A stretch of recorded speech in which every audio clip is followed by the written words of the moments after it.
Donc, mesdames, messieurs, bonjour. Je voudrais remercier Nicole Desbert pour m'avoir invité à vous faire cette présentation et pour l'organisation de la journée. Et donc, je suis médecin anesthésiste en fait à la clinique Rive-Gauche à Toulouse.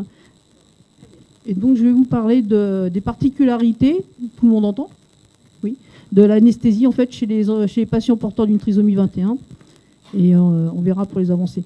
Donc la trisomie 21, c'est finalement ce chromosome 21 qui est surnuméraire et qui se manifeste par des caractéristiques morphologiques, par un retard mental qui a une intensité variable, mais le plus souvent qui est assez modéré, et par un certain nombre de malformations en fait, qui vont être associées à ce syndrome et qui vont intéresser l'anesthésiste.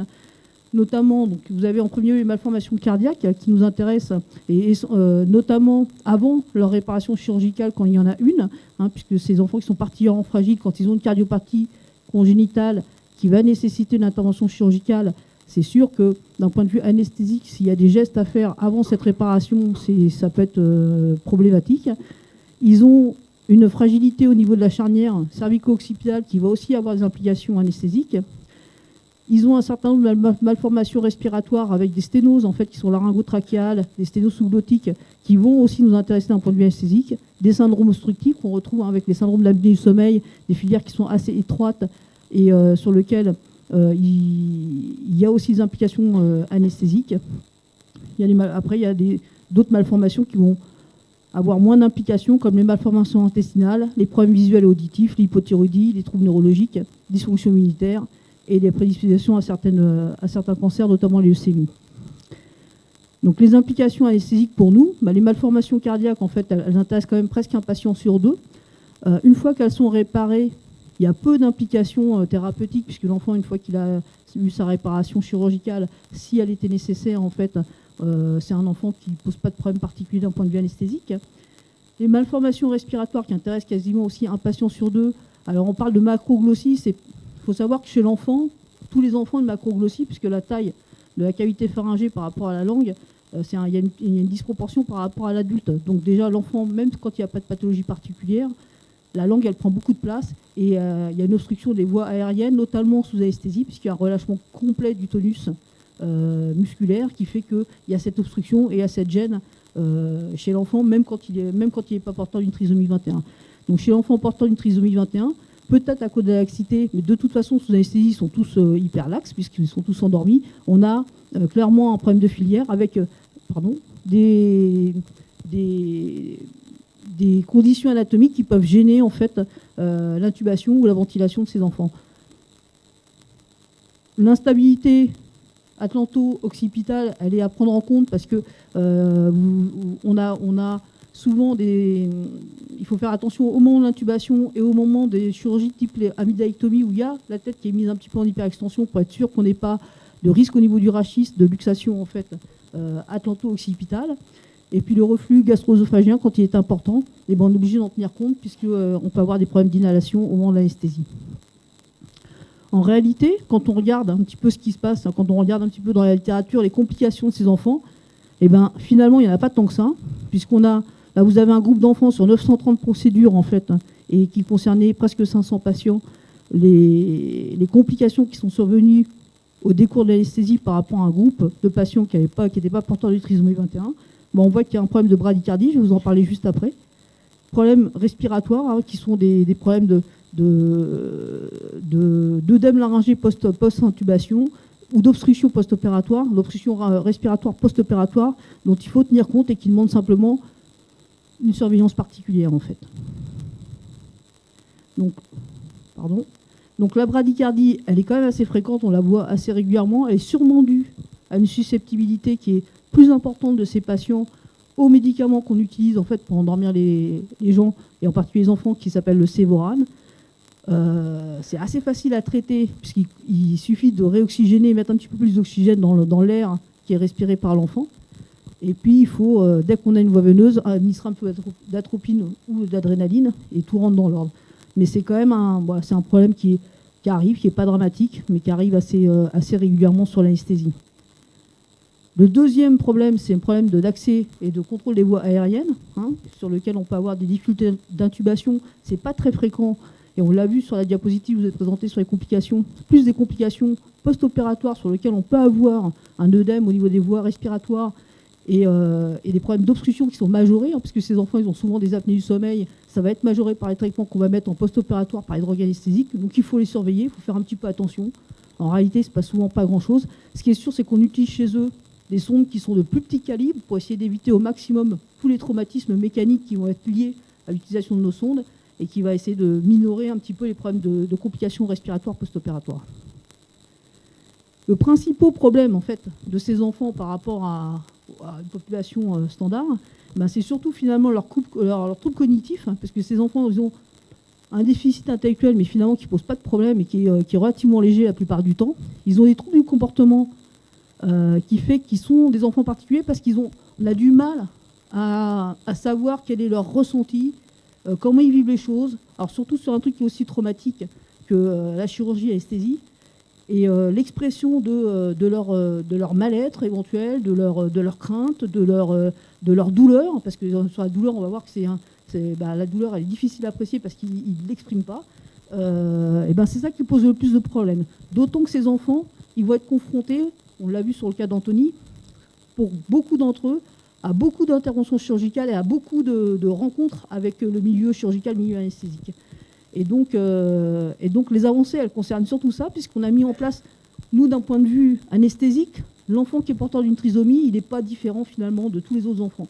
Parce que tous, ils ont une appréhension de la chirurgie, de l'anesthésie, tous une appréhension de la rupture avec la famille, tous une appréhension d'avoir mal, etc.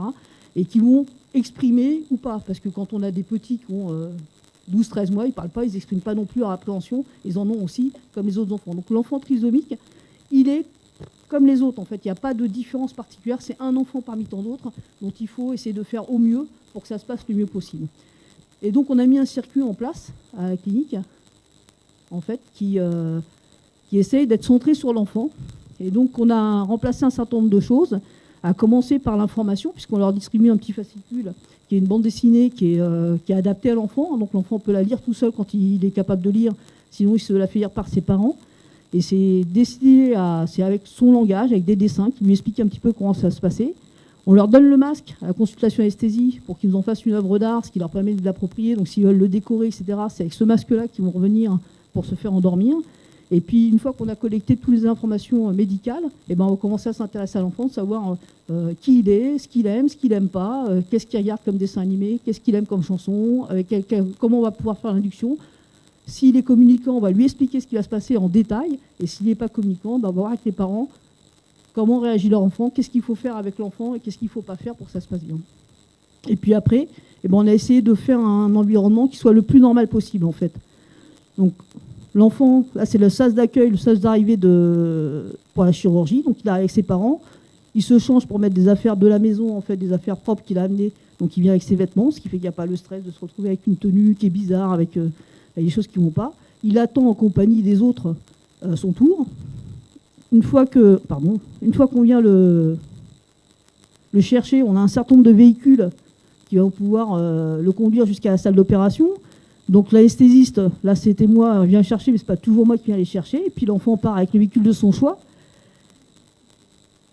Quand il arrive en salle d'opération, finalement, on lui fait monter son circuit. Alors là, qui viennent anonymes. Donc on a, lui, ça doit être Iron Man, je ne sais pas qui c'est celui-là. Donc ils peuvent venir déguisés si ça leur plaît. Il n'y a pas de limite. C'est-à-dire que l'enfant, il vient pour qu'il soit bien. Donc il y en a qui viennent déguisés, il y en a qui viennent avec le doudou, bien sûr. Ils viennent avec leurs vêtements. On leur met un petit dessin animé où on chante, ça dépend des goûts de l'enfant. Une fois que c'est fini, j'ai de la souris à l'envers, donc je me trompe à chaque fois. Ils retournent en salle de réveil. Alors, il fut un moment où on les embauchait même pour nous aider à ramener les enfants, ceux qui n'étaient pas encore passés, ce qui dédramatise complètement ce qui va se passer, puisque ça leur met dans une activité qui est normale, et ça se passe assez bien. Et puis dès qu'ils sont réveillés, finalement, ils retournent à pied, donc ils viennent à pied, et puis ils retournent à pied voir leurs parents, puisque là, c'est l'accueil, la sortie de la salle de réveil avec les parents qui attendent et qui réceptionnent leur enfant. Une fois que c'est fini, ils passent dans la petite salle qui est attenante à la salle d'accueil où ils ont la collation. Et puis il y a les chirurgiens, vous reconnaîtrez M. Gardini, là, qui était là tout à l'heure, et qui vient voir si tout se passe bien. Ici, c'est son collègue, le docteur Laglaire, qui vient voir les parents, voir les enfants, et qui lui permet un petit peu de... Voilà, avant sorti l'enfant. Donc pour finir, je vais vous montrer un petit film qui est voilà, le résumé de comment ça se passe, quel que soit le type d'enfant en fait.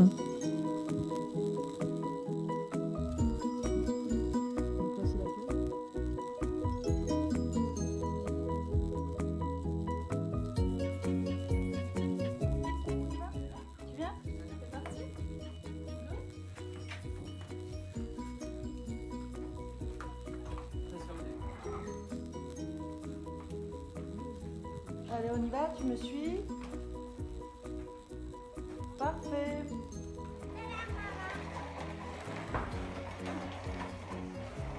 Ça, c'est les enfants non prémédiqués qui partent au bloc opératoire, hein, et sans leurs parents.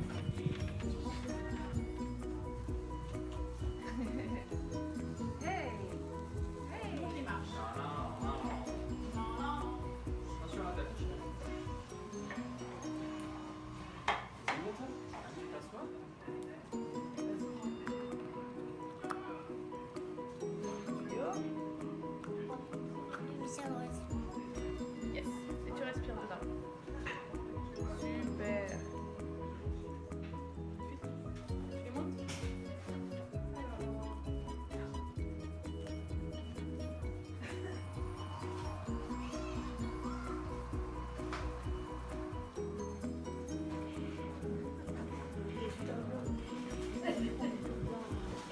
Donc une fois qu'il regarde ça, on en profite sournoisement pour mettre l'anesthésique et ils s'endorment devant le dessin animé.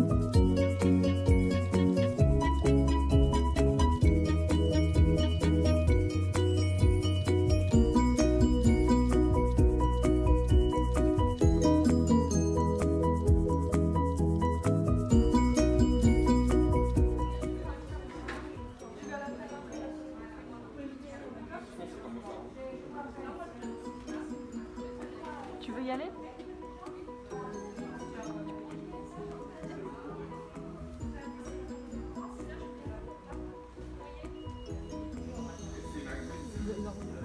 Donc là, elle retrouve ses parents, ils s'apprêtent à venir, juste après. Voilà, donc c'est l'accueil par les parents.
Voilà, ça c'est la fin.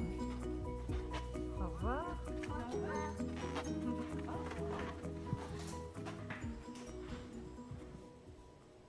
Voilà. Et donc et dans ce cadre-là, donc nous le petit qui est porteur d'une trisomie 21, il rentre dans le même circuit. Alors ce jour-là, il n'y en avait pas, on a besoin de faire le film un peu rapidement, donc on n'a pas sélectionné les patients. Ça concerne la quasi-totalité des patients. Il n'y a pas de pleurs, sauf au moment du départ, parce que là ils n'ont pas envie de s'en aller. Et c'est finalement à ce moment-là où ils pleurent le plus. Et nous, on en est assez fiers en fait. Voilà.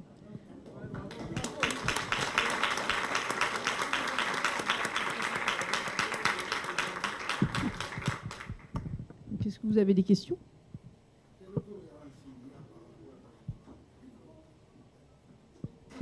Oui. Quelle tolérance il y a par rapport entre le médecin et les parents? Quelle tolérance? Oui, c'est-à-dire que vous faites voir, là, ils sont en train de galoper pour essayer de stabiliser quelqu'un. Quand vous l'amenez au bloc, par exemple, oui. Vous faites voir là, une petite fille qui remonte, oui. Elle galope, mais quand vous l'amenez au bloc, quand même, elle est déjà... Non, il n'y a pas de prémédication anxiolytique du tout, en fait, parce que la prémédication anxiolytique, c'est qu'un moyen de forcer quelqu'un à faire quelque chose qu'il n'a pas envie de faire. Et donc ça, c'est pas bon, parce qu'il y a des études qui ont montré que finalement, sous alors ce qu'on donne, c'est les benzodiazépines la plupart du temps, et finalement, ça empêche la mémorisation explicite, mais ça n'empêche pas la mémorisation implicite. Donc apparemment, ça s'est bien passé, ou ça s'est pas bien passé, mais vous pouvez plus vous en souvenir, en tous les cas, vous pouvez pas le verbaliser, mais le cerveau s'en souvient. Ce qui fait que les gens qui sont prémédiqués comme ça, quand ça se passe pas bien, et souvent ça se passe pas forcément très bien, eh ben, ils se souviennent, le cerveau se souvient que ça s'est pas bien passé, et puis ça va être exprimé sous « j'aime pas l'odeur de l'hôpital, j'aime pas le truc, il y a un truc qui me fait peur ». Bon, on sait plus ce qui fait peur, et ce qui fait peur, c'était l'induction anesthésique sous benzodiazépine, qu'on n'a pas mémorisé de façon explicite, et dont on ne se souvient pas que c'est ça le truc traumatisant. Donc en fait, nous, on ne met pas de benzo, parce qu'en fait, on l'explique. Vaut mieux se confronter à un enfant qui n'a pas envie, qui va pleurer, qui va dire non, etc. Et puis l'amener à faire le truc tout seul. C'est lui qui monte le masque. On commence par du méopa. Alors le méopa, ce n'est pas un médicament qui endort, c'est un médicament qui, quand on le respire au bout d'une minute, c'est plutôt euphorisant. Les gens se sont bien, ils ont une sensation de bien-être. Et finalement, la plupart des enfants qui étaient réticents, ou des adultes, quand ils ont ce médicament, finalement, ils vont se sentir mieux et ça va aller beaucoup mieux. Et puis après, on introduit doucement le médicament qui va les endormir. Et ça, c'est beaucoup mieux qu'une prémédication. Donc, comme ils ne sont pas prémédiqués, bah, nos enfants, ils peuvent marcher, ils peuvent faire du vélo, ils peuvent faire de la trottinette et ils peuvent se déplacer. Est-ce que, là, on a vu des enfants, c'est formidable. Je dirais, est-ce qu'il pourrait y avoir un système équivalent, alors peut-être pas avec la trottinette et le petit vélo tricycle, mais pour les adultes? Eh ben on le met en place à la clinique, là, parce que c'est un petit peu plus difficile pour les adultes, parce que les adultes, ils ont ce défaut, qu'ils aiment bien se complaire dans la maladie, et finalement, la valorisation de je suis malade, et donc je ne peux pas marcher, et donc je ne peux pas courir, et donc je ne peux pas faire tout ça, c'est un petit peu plus compliqué chez l'adulte. Mais parce qu'il ne sait pas qu'il a ces ressources-là, en fait. À partir du moment où on va lui donner des ressources pareilles, il ne faut pas longtemps à l'adulte pour se dire, bah oui, je suis rentré, j'étais pas malade, j'ai été opéré, j'ai pas mal, tout se va bien, et finalement... Bah, je peux me lever, je peux me mettre debout, je peux marcher, etc.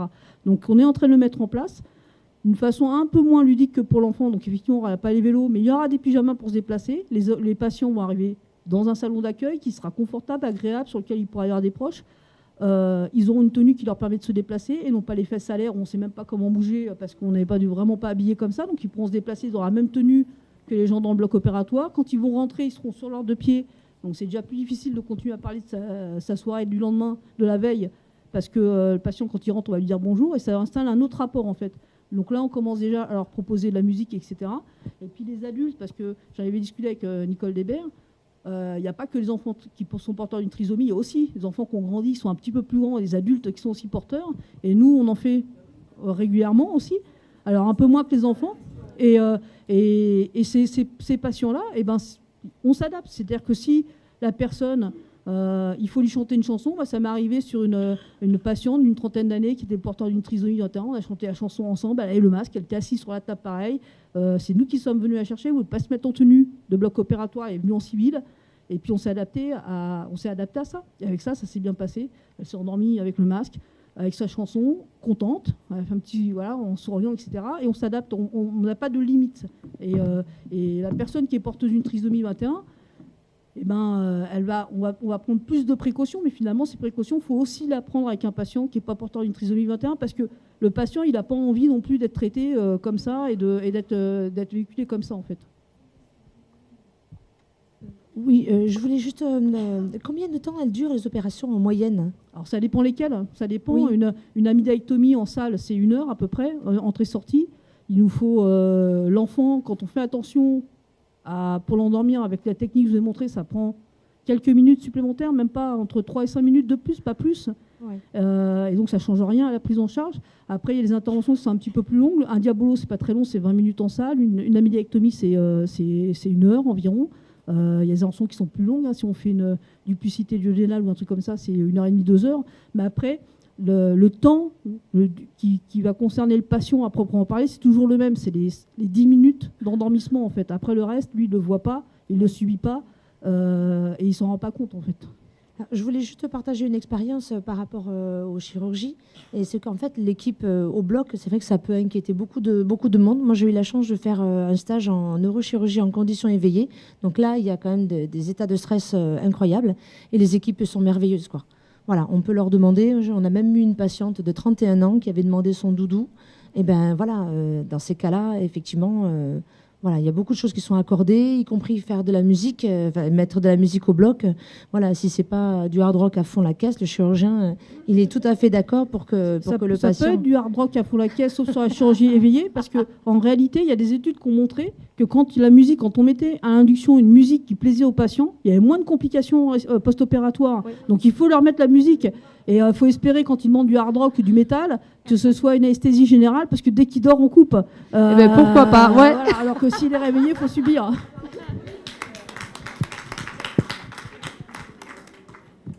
Une autre question ?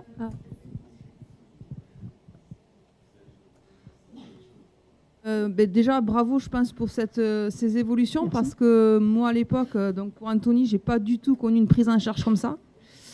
Et j'espère surtout que ça va déborder sur les hôpitaux voisins et limitrophes. Parce que je ne sais pas si c'est des nouveautés propres à votre clinique ou pas. Bah, on le montre beaucoup. Il y a des gens qui passent chez nous, en fait, qui viennent voir la pédiatrie, comment ça se passe, parce que quand on leur raconte comme ça, ils ont l'impression que c'est pas réalisable et que ça marche que sur quelques enfants. En réalité, ça marche sur tous les enfants et ça marche sur toutes les équipes. Une fois que les équipes, elles ont vu ça, plus jamais elles reviennent en arrière. Donc ça, c'est un peu la bonne nouvelle. Parce qu'une fois que vous savez que ça peut se faire comme ça, plus personne n'accepte de le faire différemment. Et c'est sûr qu'Anthony, quand on voit son vécu, lui, c'est un enfant qui a subi pas mal d'interventions chirurgicales. Les interventions, quand elles sont faites classiquement, ça laisse des traces, et ça laisse des traces qui sont longues à enlever, en fait, et pour réconcilier les gens qui ont subi ce type d'intervention d'anesthésie, etc. Et ben, il faut y aller tout doucement et les réconcilier, y aller tranquillement, leur faire oublier, dissocier ce qui s'est mal passé des autres soins à venir, en fait. Donc ça n'enlève pas ce qui s'est passé avant, mais ça leur permet de se dire, bah oui, ce qui va venir, c'est pas pareil que ce qui s'est passé avant, et donc j'ai pas besoin d'avoir d'appréhension et je peux y aller tranquillement. Mais c'est long, c'est plus long. Il faut faire plus attention, encore plus de précautions en fait. Alors ça laisse des traces effectivement aux enfants, aux parents. Et donc pour en venir effectivement aux parents aussi. Et ma question c'est justement, est-ce que vous avez des évolutions aussi au niveau de la prise en charge des parents? Parce que quand vous avez des interventions de 6 heures, c'est très très long. Et du coup, je me dis, voilà, est-ce qu'il y a aussi là-dessus des choses qui vont venir ou pas, quoi? Alors les parents, quand on s'occupe bien de leurs enfants, déjà il y a moins de stress pour les parents. Et ils le sentent dès la consultation anesthésie, parce que quand on commence à s'intéresser à l'enfant, qu'il y a plein de petits trucs qui sont un petit peu différents, qui voient que l'enfant peut venir à pied, etc. Le seul moment qui est un petit peu délicat, c'est que beaucoup aimeraient être là au moment de l'induction anesthésique. Or, nous, au moment de l'induction anesthésique, c'est pas ce qu'on préfère, parce qu'il y a une interférence qui est très importante avec l'enfant. L'enfant, il a malgré tout des appréhensions, et ses parents encore plus. Les enfants sentent qu'il y a un problème, parce que les parents ont beaucoup d'appréhension, donc ils se disent « Oh là là, il va m'arriver un truc, je sens qu'il m'arrive arrivé quelque chose, parce que mes parents ne sont pas comme d'habitude ». Et donc, du coup, nous, on n'a plus du tout de contact possible avec l'enfant. Donc, à la limite, les parents pourraient avoir une caméra et regarder ce qui se passe, parce qu'il n'y a rien à cacher. Mais s'ils sont présents, c'est plus compliqué. Alors, on le fait sur les enfants qui ont vraiment un problème particulier. C'est souvent les enfants autistes, parce que nous, des fois, on n'arrive même pas à toucher, sinon ça génère un stress qui est tellement important que c'est pas possible. Et à ce moment-là, on prépare bien les parents pour qu'ils viennent faire l'induction, etc. Mais c'est plus compliqué, c'est des inductions qui sont de moins bonne qualité, parce que finalement, c'est pas tout à fait pareil. Par contre, ça nous pose zéro problème que les enfants soient en salle les parents soient en salle de réveil. Donc dès que c'est fini, les parents peuvent venir en salle de réveil, ça ne nous pose pas de problème s'ils le souhaitent. Et puis je vais déflorer une petite surprise. Petit secret de Rive Gauche, c'est qu'une fois, comme ça se passe très bien, une fois que les enfants sont endormis, on fait des petites photos de l'induction qu'on envoie sur le portable des parents dans les 5 minutes qui suivent l'induction anesthésique. Donc l'enfant, même quand il est parti en pleurant, les parents reçoivent l'enfant qui se dit tiens, ça a l'air de bien se passer. Et puis quand ça dure 6 heures, et ben de temps en temps, puisqu'on a toujours le numéro de téléphone, on dit vous inquiétez pas, c'est long mais tout va bien. Et puis ça aussi, ça permet aux parents moi je dis bravo. Ouais.